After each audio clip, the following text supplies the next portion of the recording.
Hi my dear YouTube family members. ఈరోజు మన channel recipe వచ్చేసి కాకరకాయ కోకోనట్ ఫ్రై. వామ్మో కాకరకాయ, బాబోయ్ కాకరకాయ అన్న మీరు నేను చెప్పినట్లుగా ట్రై చేస్తే వావ్ కాకరకాయ అని అంటారండి, నాది గ్యారెంటీ. అయితే అలా అనాలంటే ఏం చేయాలి, ప్రాసెస్ అంతా నేను అప్లోడ్ చేశానండి. చూసే ముందుగా welcome back to my channel Vasudha వాక్స్. ఇదిగోండి చేదు లేని ఈ కోకోనట్ కాకరకాయ ఫ్రైకి ఫస్ట్ కాకరకాయలు తీసుకొని ఇలా మొత్తం పీల్ ఆఫ్ చేసేసేయాలండి పైది. ఇది చెయ్యకపోయినా పర్వాలేదండి, ఆప్షనల్. బట్ నాకైతే కాకరకాయ అంటే అస్సలు నచ్చదండి. బట్ తినాలి, కాకరకాయ అనేది మనకి బ్లడ్ని ప్యూరిఫై చేస్తుంది. మంత్లీ వన్స్ అయినా తినాలి కదండి. సో ఆ తినేటప్పుడు కూడా హ్యాపీగా ఫీల్ అవుతూ తినాలి అంటే ఇదిగోండి ఇలా చేసుకొని ట్రై చేయండి మీరు కూడా. అండ్ మీలో కాకరకాయకి ఎంతమంది ఇష్టమో కాకరకాయ కర్రీ అన్నా ఫ్రై అన్నా నాకు కామెంట్ చేయండి. ఇదిగోండి ఇలా పీల్ ఆఫ్ చేసిన తర్వాత నేను ఇలా కట్ చేసుకోవాలండి. కాకరకాయని కట్ చేసి లోపల సీడ్స్ ఉంటాయి కదండి, అవి మనం పిల్లర్తో ఇలా ఈజీగా తీసేయొచ్చండి. ఇగోండి ఇలా మొత్తం సీడ్స్ అన్నీ తీసిన తర్వాత ఇలా చిన్న చిన్న ఈనెల్లా కట్ చేసుకోవాలండి. తర్వాత చిన్న చిన్న స్లైసెస్ చేయాలండి. ఎంత చిన్నవి కట్ చేయగలిగితే అంత చిన్నవి కట్ చేయండి, చాలా బాగుంటుంది టేస్ట్ అయితే. ఇదిగోండి ఇలా ఇంకొక కాకరకాయ కట్ చేసి చూపిస్తాను చూడండి ఎలా కట్ చేసుకోవాలో. ఇదిగోండి పైన పొట్టు తీసేసి ఇదిగోండి ఇలా మిడిల్లోకి 2 పీసెస్ చేసి ఈక్వల్ పీసెస్గా లోపల ఉన్న సీడ్స్ అన్నీ ఇలా పీలర్తో తీసేసేయాలండి. ఇలా సీడ్స్ అన్నీ రిమూవ్ చేసిన తర్వాత దీన్ని చిన్న చిన్న ఈనుల్లా కట్ చేసుకోవాలండి. తర్వాత దీన్ని ఇలా చిన్న చిన్న స్లైసెస్ చేసుకోవాలి. అలాగే మిగిలిన కాకరకాయలన్నిటినీ ఇలా కట్ చేసేసానండి. కట్ చేసేసి ఇప్పుడు ఇందులో 1 టేబుల్ స్పూన్ పసుపు, 1 టేబుల్ స్పూన్ సాల్ట్ వేసుకొని బాగా మిక్స్ చేయాలండి. హ్యాండ్తో మిక్స్ చేసిన తర్వాత పైన లైట్గా ఒక 2 టేబుల్ స్పూన్ వాటర్ అయితే చిలకరించుకోవాలండి. చిలకరించి ప్రక్కన పెట్టుకోవాలి. ఒక 15 మినిట్స్ వరకు దీన్ని ప్రక్కన ఉంచండి. తర్వాత స్టవ్ పైన ప్యాన్ పెట్టి అందులో 2.5 టేబుల్ స్పూన్ ఆయిల్ అయితే యాడ్ చేసుకోండి. నేనైతే నువ్వుల నూనె వాడుతున్నానండి ఇక్కడ. మీరు ఏ ఆయిల్ ఉంటే ఆయిల్ వాడుకోవచ్చు.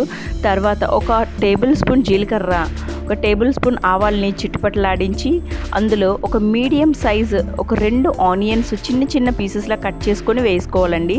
తర్వాత ఇవి రోస్ట్ అయ్యేలోగా ఒక కరివేపాకుని, ఇంక ఇక్కడ పచ్చిమిరపకాయలు అనేది ఆప్షనల్ అండి, మీకు నచ్చితే వేసుకోవచ్చు లేదంటే స్కిప్ చేయొచ్చు. ఇలా వేసిన తర్వాత దీన్ని ఇలా లైట్ గోల్డెన్ కలర్లోకి వచ్చే విధంగా వీటిని రోస్ట్ చేసుకోవాలండి. ఫ్లేమ్ అయితే మీడియం ఫ్లేమ్లో పెట్టండి, హై ఫ్లేమ్ అయితే మాడిపోతుంది. తర్వాత మనం ప్రక్కన పెట్టుకున్న ఈ కాకరకాయ ముక్కల్ని తీసి ఇలా గట్టిగా పిండుకోవాలండి హ్యాండ్తో. ఎంత గట్టిగా పిండగలిగితే అంత గట్టిగా పిండుకోండి. అందులో ఉన్న వాటర్ అంతా చేదంతా ఇలా వాటర్ రూపంలో బయటకు వచ్చేస్తుందండి.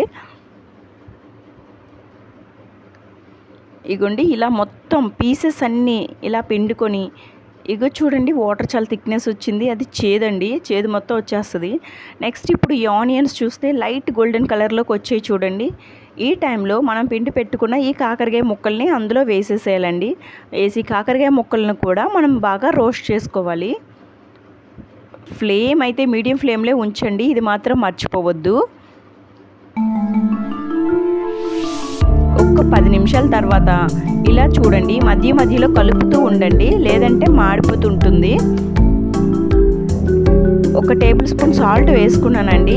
సాల్ట్ వేస్తే కొంచెం త్వరగా మగ్గుతుంది కాకరకాయ అనేది. సో సాల్ట్ వేసుకొని ఇలా మూత పెట్టిన తర్వాత ఒక కొబ్బరికాయలో 1/2 చిప్ తీసుకున్నానండి. ఆ 1/2 చిప్ ఇలా మిక్సీ పట్టుకున్నాను, పేస్ట్లా చేసుకున్నానండి. చేసి ప్రక్కన పెట్టుకోవాలి. తర్వాత ఈ కాకరకాయలు ఎంతవరకు రోస్ట్ అయింది ఏంటి చూద్దామండి. ఇలా లిడ్ ఓపెన్ చేసి ఒక కాకరకాయ ముక్కని ఇలా కుచ్చితే 2 ముక్కలు అయిపోవాలండి. సో కాకరకాయ రోస్ట్ అయిన తర్వాత కాకరకాయ కూడా లైట్ గోల్డెన్ కలర్లోకి వస్తుంది. ఆ టైంలో మనం మిక్సీ పెట్టుకున్న ఈ కొబ్బరి పొడిని వేసేసేయాలండి. అందులో నేను పచ్చి కొబ్బరిని అయితే వేసానండి, వెండి కొబ్బరి కూడా వేసుకోవచ్చు ఈ టైంలో. బట్ పచ్చి కొబ్బరి టేస్ట్ చాలా బాగుంటుందండి. ఇదిగోండి ఇలా ఇప్పుడు కొబ్బరి వేసిన తర్వాత ఫ్లేమ్ అయితే సిమ్లో పెట్టాలండి. తర్వాత 1 టేబుల్ స్పూన్ కారము, 1/2 టేబుల్ స్పూన్ పసుపు, 1 టేబుల్ స్పూన్ గరం మసాలా వేసుకోవాలండి. పసుపు 1/2 టేబుల్ స్పూన్ ఎందుకు చెప్పానంటే మనం కాకరకాయ ముక్కలు నానబెట్టేటప్పుడు పసుపు కూడా యాడ్ చేసామండి. సో ఇప్పుడు 1/2 టేబుల్ స్పూన్ వేస్తే సరిపోతుంది. ఇలా బాగా మిక్స్ చేసుకున్న తర్వాత ఇదిగోండి కోకోనట్ కూడా మనకి లైట్ గోల్డెన్ కలర్లోకి వస్తుందండి. ఇప్పుడు సాల్ట్ చూసుకోవాలి, టేస్ట్కి తగ్గ సాల్ట్ని యాడ్ చేసుకోవాలండి. ఇలా నేను చెప్పిన విధంగా ఈ కోకోనట్ అండ్ కాకరకాయ ఫ్రై చేస్తే ఇంకా లంచ్ టైం ఎప్పుడు వస్తుందా అని ఎదురు చూడక మానరండి. అంత బాగుంటుందండి ఇలా చేస్తే. ఎవ్వరు నచ్చని వాళ్ళు కూడా ఈ కాకరకాయ ఫ్రైని చాలా బాగా నచ్చి ఇష్టంతో తింటారండి. అంతే అండి, ఇదిగోండి లైట్ కలర్లోకి వచ్చేసింది. ఇంకా తీసి సర్వ్ చేసుకోవడమే. ఎంతో టేస్టీ కోకోనట్ కాకరకాయ ఫ్రై రెడీ. నచ్చితే లైక్ చేయండి. Thank you. Bye bye.